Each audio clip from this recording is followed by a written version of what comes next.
जय श्री राम दोस्तों। तो मैं आज फिर एक अच्छा टॉपिक पर बात करने आया हूँ, ego.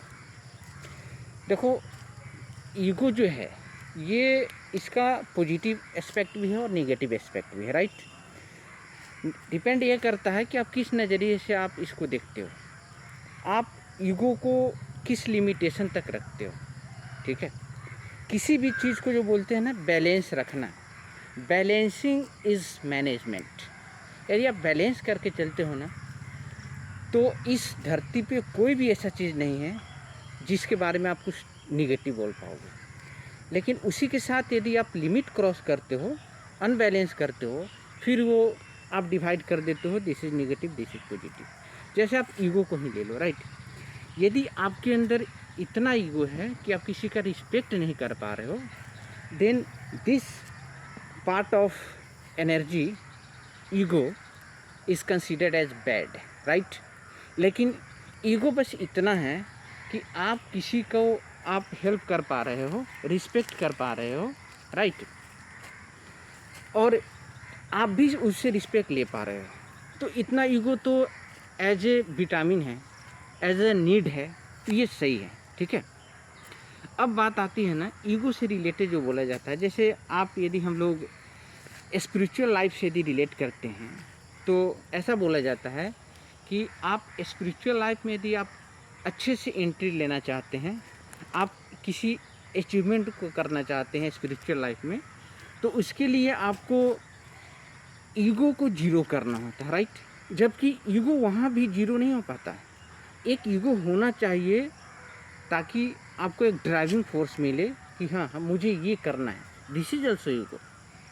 But you are doing right things, still you should have ego to get that achievement in a good way, right।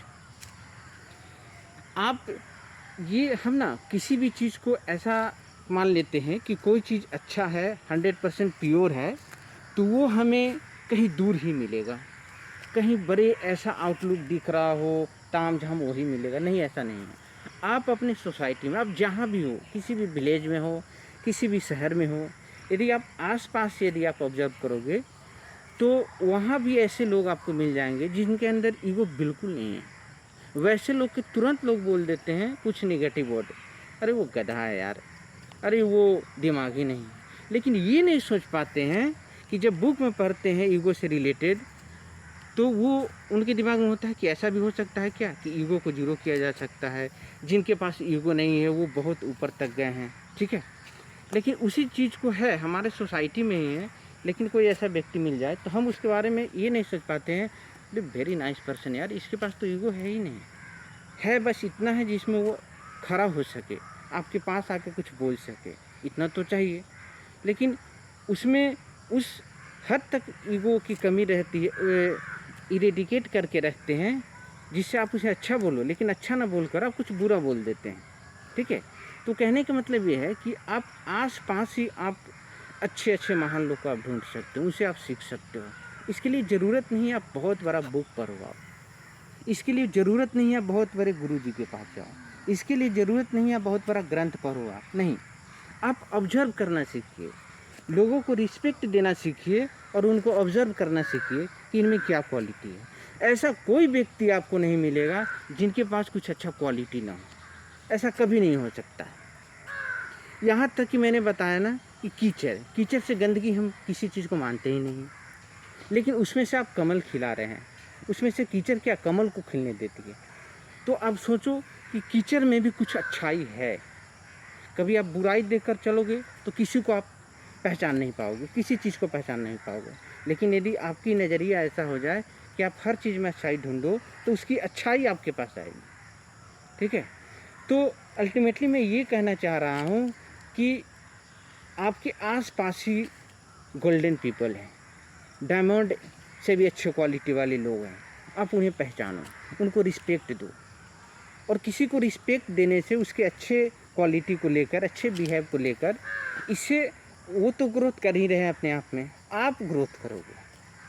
ये लोग सोचते हैं कि यदि आप किसी को अच्छा बोल दो, मैक्सिमम लोग इतना इगोइस्टिक होते हैं कि किसी को अच्छा बोलने में उनको हेजिटेशन होता है, ताकि ऐसा ना हो जाए कि भाई उसे अच्छा बोल दूँ तो और अच्छा हो जाए, नहीं, ये गलत है।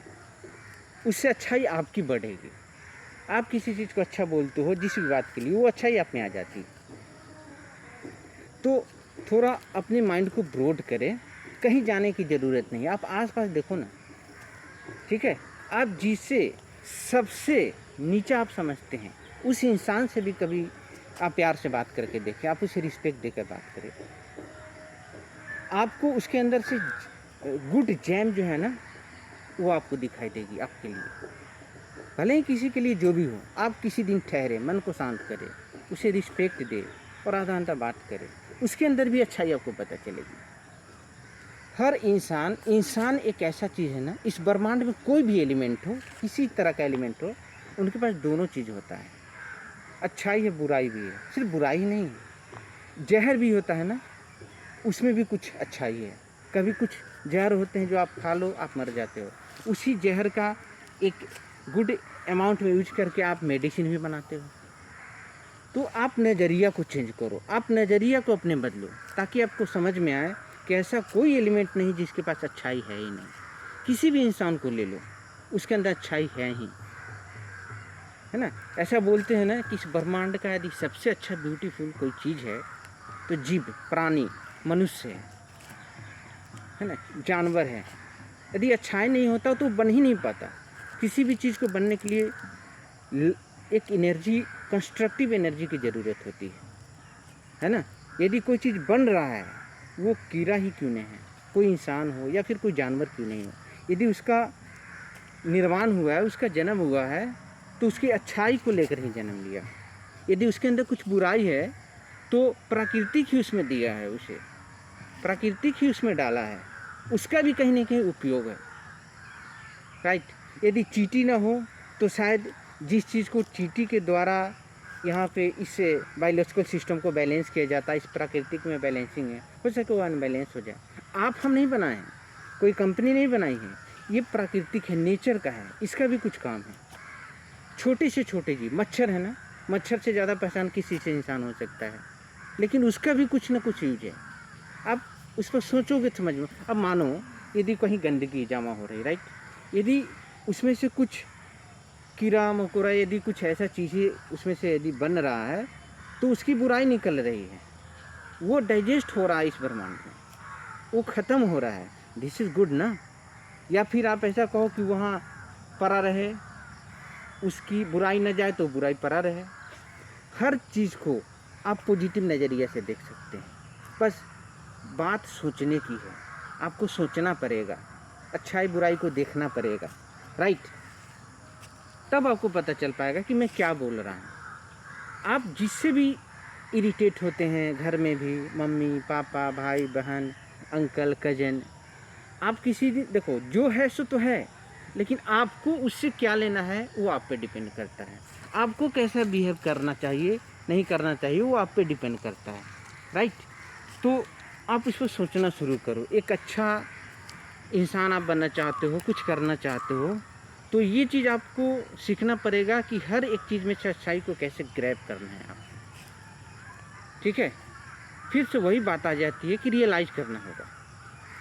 मान लो कोई 1000 व्यक्ति एक साइड खड़ा हो जाए, किसी व्यक्ति को बोल दे वो बुरा है, किसी दिन मौका मिले ना, आप उस व्यक्ति से बात करो, जानना चाहो उसके बारे में, कुछ ऐसी कहानी निकल के आई है जो उसे मजबूर किया वो करने से, आप उससे वहाँ कुछ सीख सकते हो। आखिर ऐसा क्यों हुआ, 1000 लोग किसी एक लोग को बुरा क्यों बोल रहे हैं? बोलना आसान है, आप किसी के शब्द पे कभी नहीं जाएं, कभी भी किसी के वर्ड से, किसी का कहानी पढ़कर आप इंजॉय कर सकते हैं, लेकिन सही बात नहीं जान सकते। सही बात जानने के लिए आपको खुद सोचना होगा।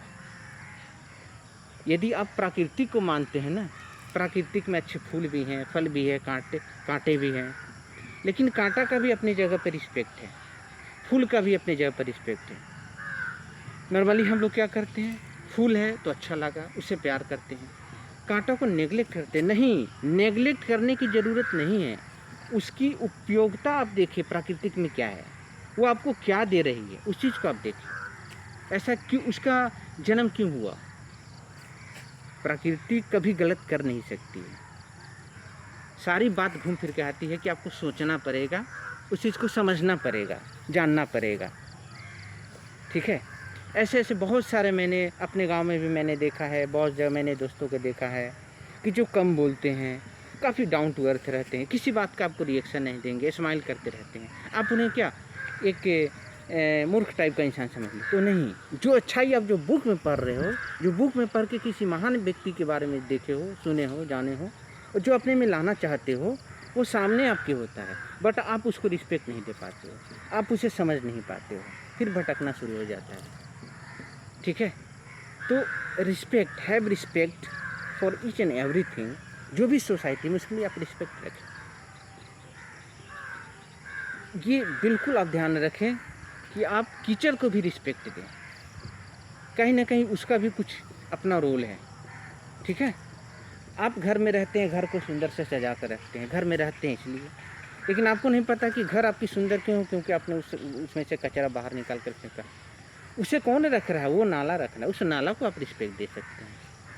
नाला के बारे में एक अच्छा थॉट होना चाहिए कि ये आपके कचरा को रख रहा हो, आपको ब्यूटी जगह को आपको साफ़ सुथरा रख रहा है, ठीक है। तो चेंज, अपने नज़रिए को चेंज करिए, फिर जो लाइफ का मज़ा है ना, बहुत ही अलग है, बहुत ही अलग है। मैं ऐसा नहीं मैं ऐसे बक रहा हूँ, ये मेरा अपना एक्सपीरियंस भी है। मुझे आज तक जितने भी लोग मिले हैं, मुझे कभी किसी से कभी ऐसा कुछ अनबन नहीं हुआ। यदि कुछ होता है तो मैं समझता हूँ, उस बात को सोचता हूँ कि इंसान ऐसा बिहेव क्यों है, फिर मैं बात करता हूँ, फिर पता चलता है कि उसे भी किसी ने मजबूर किया है, उसने भी नहीं कभी सोचा, बस just go with the flow. उसने ऐसा बिहेव किया तो वो अपने अंदर रिवेंज, निगेटिविटी को अडॉप्ट कर लेते हैं, फिर दूसरे के साथ ऐसा कर देते हैं। नहीं, आप सोचो, आप देखो कि आप कैसे अपने आप को खिला सकते हो, आप कितना खिल सकते हो, ये आप पे डिपेंड करता है। घूम फिर के आती है बात कि आप सोचना शुरू करें, कभी भी बिना सोचे समझे किसी चीज़ को आप जज ना करें। Thank you so much. बात अच्छा लगे तो आप इसे शेयर करें, सब्सक्राइब करें, लाइक करें। Thank you so much.